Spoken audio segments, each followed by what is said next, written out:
Hi everyone, Becca here and welcome back to my channel. Today I'm just going to be giving you an in-depth tutorial on how to top stitch elastic.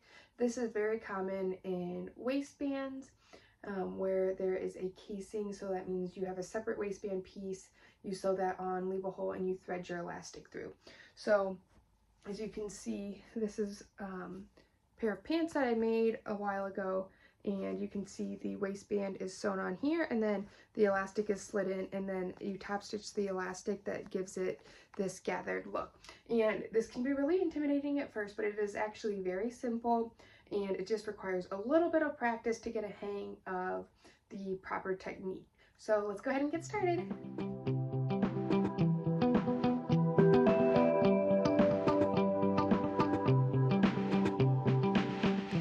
And we are just going to be starting from having our waistband all done and ready to go. So this is what we use for a waistband casing, which means that you have a separate waistband piece and then you threaded your elastic through it, hooked your elastic together, and then closed up your hole. So that is where we are at on this piece. So I have my waistband on there and attached, and this is 1.5 inch elastic. Your top stitching is going to vary based on the width of your elastic.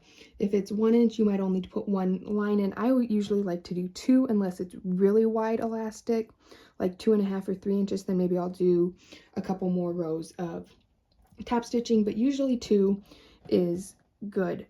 And so since this is 1.5 inch elastic, we are going to do our first row of top stitching 1/2 inch down from the top here, and then the next row is going to be 1/2 inch down from the last row, which is also 1 inch down from the top.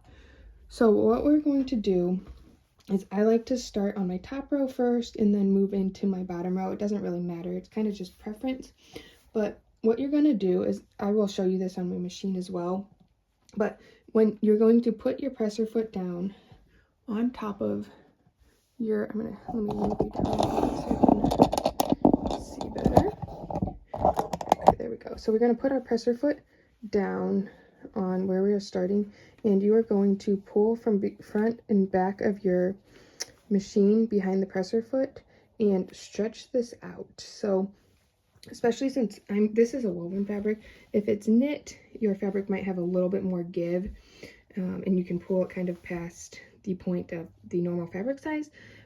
So you're just going to pull it and hold it, and you're going to, you don't want to fight it, so you need it to be equal amounts pulling from your front and from your back, and you're just going to help it guide through your feed dogs under your presser foot so that this stays nice and even and it'll bunch up.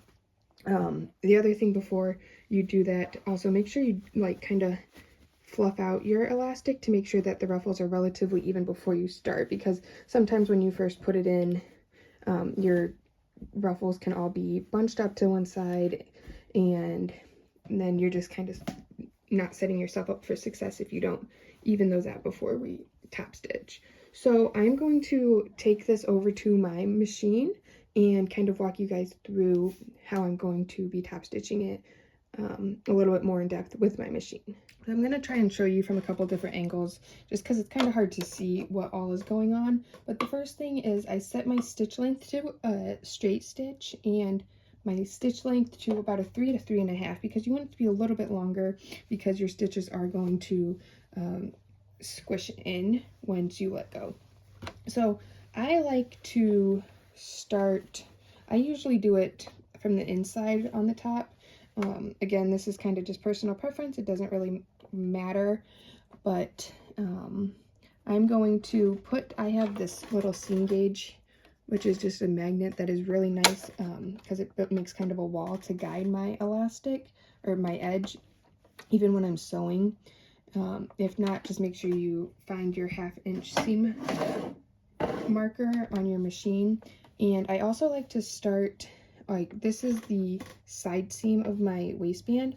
I usually like to start in a side seam because it's hidden a little bit more.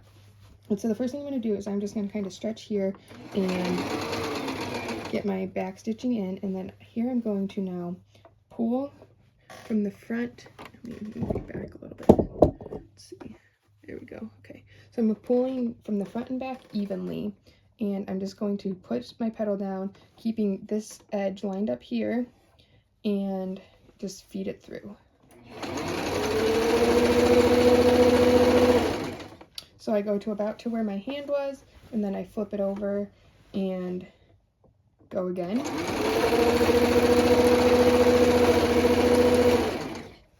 And then you just continue doing that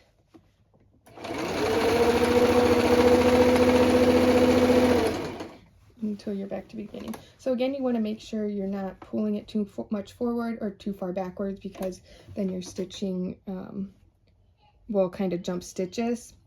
And the other thing is, when you start and stop, I like to have my needle down so that when I go to pull on it, it doesn't pull forward or backwards, because it's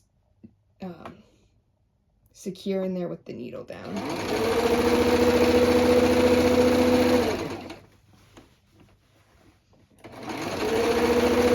And then when you're back to the beginning, you just back stitch. And so see, you can see here how it has this nice gather on it. And then I'm going to do the other side, and I'm just going to give you another angle from the other side of my machine here. And I'm going to do the same thing. I'm going to move my gauge to 1 inch, because that is what I want the edge of my fabric to be at. And I'm going to go back and start at that same position.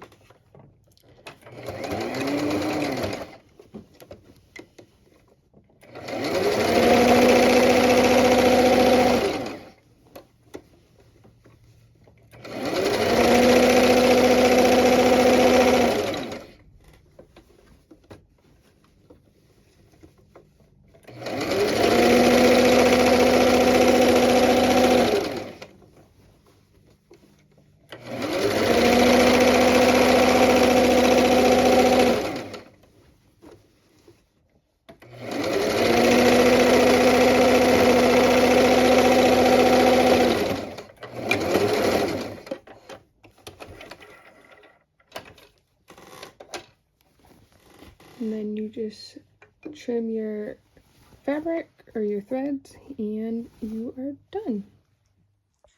Alright, you can see here how nice this waistband looks, and it just has the gathers in there from the elastic, and it just looks really nice and really professional. So as I mentioned at the beginning, this is for the elastic casing. There is also a fold over elastic waistband, which I will show you here, is where you sew the elastic on and then you fold it over and then you top stitch it down.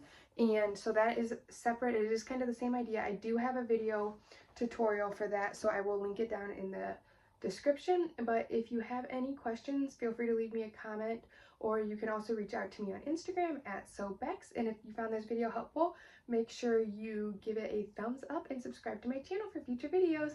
Bye!